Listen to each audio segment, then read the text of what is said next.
Welcome back. In today's episode, we're here to answer one very important question, and that is, how much does it cost to drive a C5 Allroad every day?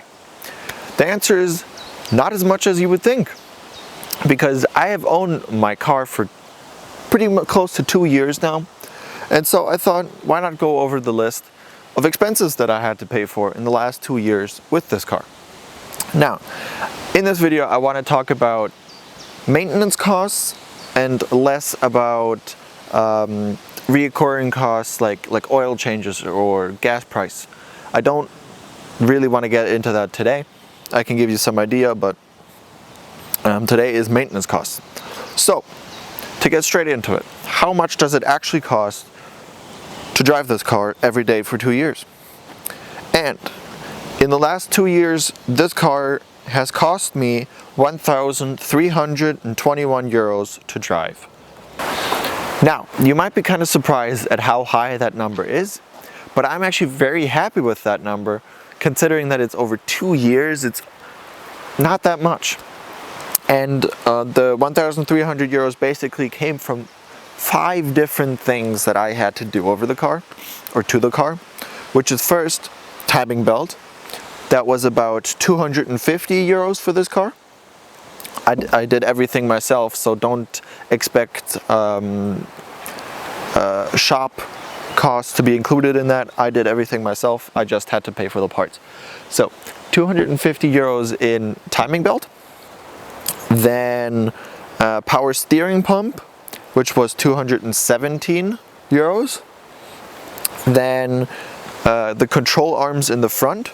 This car has 4 of them in the front, but you can get a set for both sides and wishbones and everything for about 304 euros. Yeah. The control arms in the rear, those I could not find new no matter what I did, so $360 for a set of good used ones that I found from Spain, so no rust, no nothing, very clean.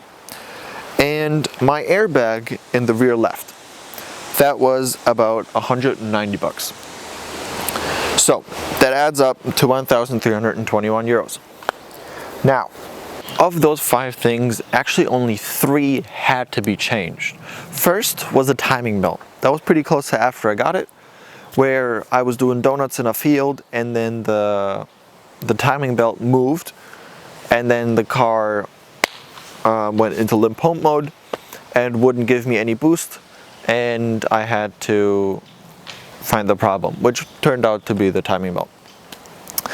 Next was the power steering pump, but I kind of heard that coming for a little bit of time, for like a day or 2 before.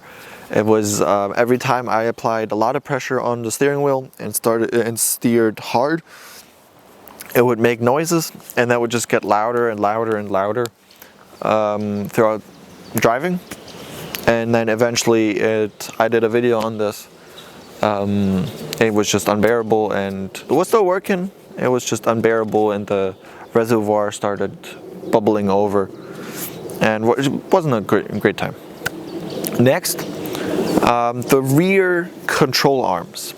Those had a lot of dirt in them, and also from me doing donuts most likely, but they had a lot of dirt in them, and dirt sat in them. That means every time it rained it got wet and rusted, and so the rust was a problem on the control arms, and I just didn't want to drive on them anymore, so I changed them. The airbag, yes, I changed it, but I wasn't necessarily forced to.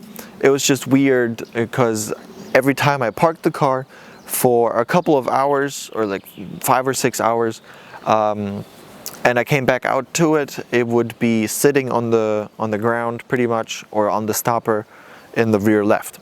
So I didn't like that because there was a little air leak, and that's why I changed that.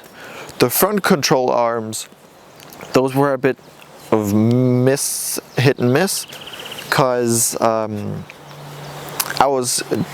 every time I drove over cobblestone, in old German cities, like in the downtown area, every time I drove over the cobblestone, I would hear this metal rattling noise, and it was very annoying. So I thought, why not change the front control arms? Because those will be the noise, right? So I changed the top control arms, but after that I drove over the cobblestone again and it was still making the same noise. Then I changed the bottom control arms, the bottom two. Drove over cobblestone again afterwards, still making the noise. So what I have found out since, or I've read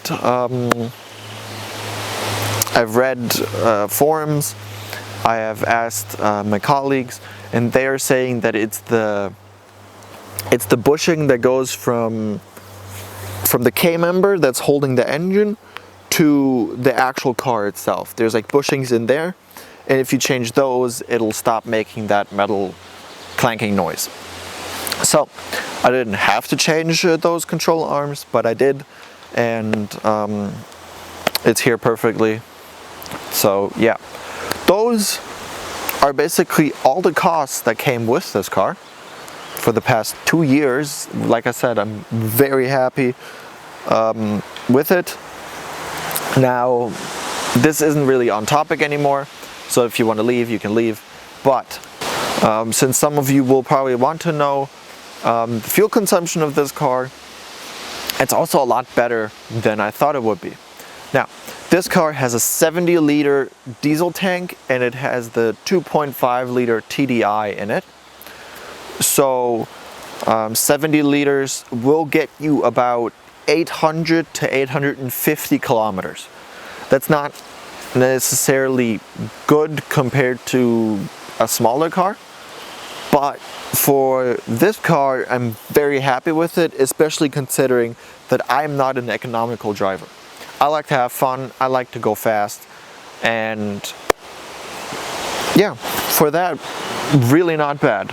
And I have done very long trips with it. I have gone down to Croatia on a 13-hour drive there without any breaks. So yeah, I'm very happy with the ownership of this car. And yeah, oil changes you do like any other car. I do them every year, but most people do them every 2 years, depending on what their board computer a lot of the time says. But yeah, if there's anything else, any questions that you have, please do write them in the comments. If you liked, please like and subscribe. I hate asking for it, but it helps out. So yeah, thank you for watching, and I'll see you soon, hopefully.